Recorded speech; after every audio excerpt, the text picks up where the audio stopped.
পরম প্রেমময় শ্রী শ্রী ঠাকুর অনুকূল চন্দ্রের অমীয় বাণী।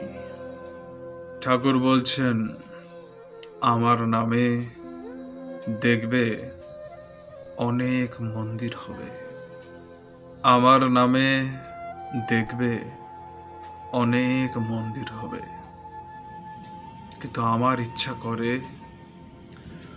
তোমার হৃদয়টা, চলমান জীবনটা, তোমার হৃদয়টা, তোমার চলমান জীবনটা আমার মন্দির হোক, এবং আমাকে তোমরা সর্বত্র বয়ে নিয়ে বেড়াও। ধর্ম মানুষের জীবনের মধ্যে না থাকলে, আচরণের মধ্যে না থাকলে, ধর্ম সংঘ থাকা সত্ত্বেও